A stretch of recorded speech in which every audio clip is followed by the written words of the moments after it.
When Socrates believed that there was a God, he held fast to the objective uncertainty with the whole passion of his inwardness. And it is precisely in this contradiction and in this risk that faith is rooted. Now it is otherwise.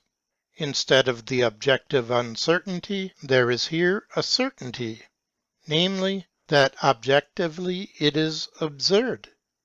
And this absurdity, held fast in the passion of inwardness, is faith. The Socratic ignorance is as a witty jest in comparison with the earnestness of facing the absurd.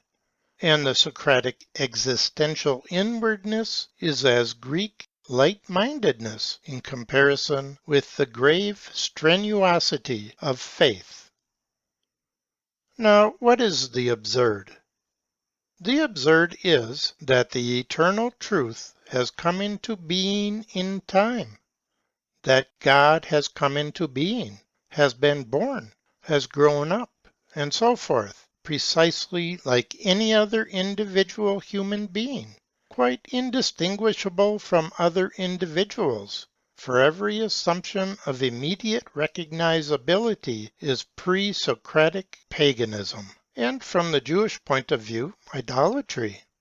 And every determination of what really makes an advance beyond the Socratic must essentially bear the stamp of having a relationship to God's, having come into being. For faith, as was developed in the fragments, refers to becoming. When Socrates believed that there was a God, he saw very well that where the way swings off, there is also an objective way of approximation.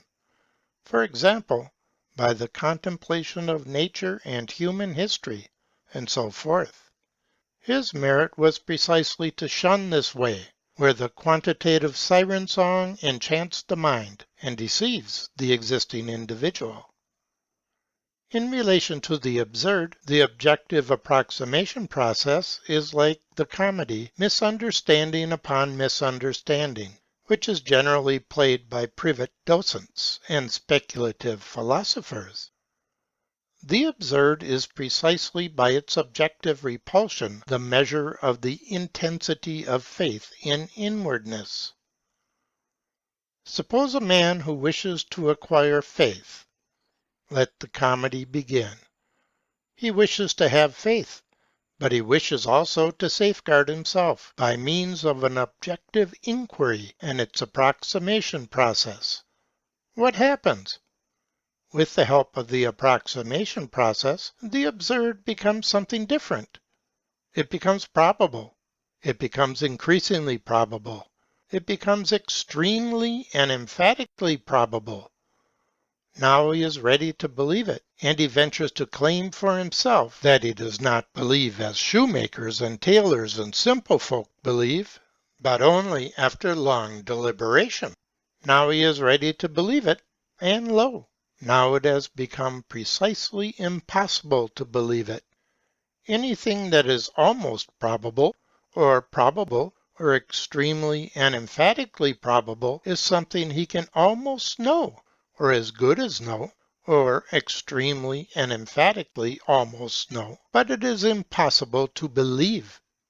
For the absurd is the object of faith, and the only object that can be believed. Or suppose a man who says that he has faith, but desires to make his faith clear to himself, so as to understand himself in his faith. Now the comedy again begins. The object of faith becomes almost probable, as good as probable, extremely and emphatically probable.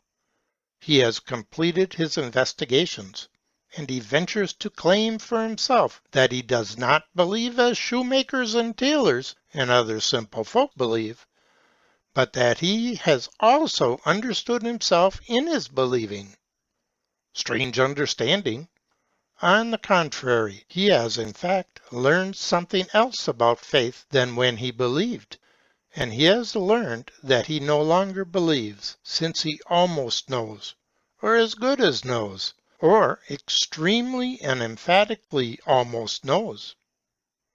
Insofar as the absurd comprehends within itself the factor of becoming, one way of approximation will be that which confuses the absurd fact of such a becoming, which is the object of faith, with the simple historical fact, and hence seeks historical certainty for that which is absurd, because it involves the contradiction that something which can become historical only in direct opposition to all human reason has become historical.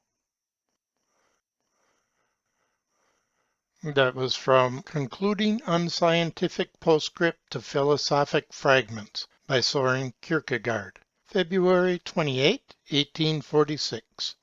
Translated by David F. Swenson and Walter Lowrie in 1941, Princeton University Press, pages 188 and 189.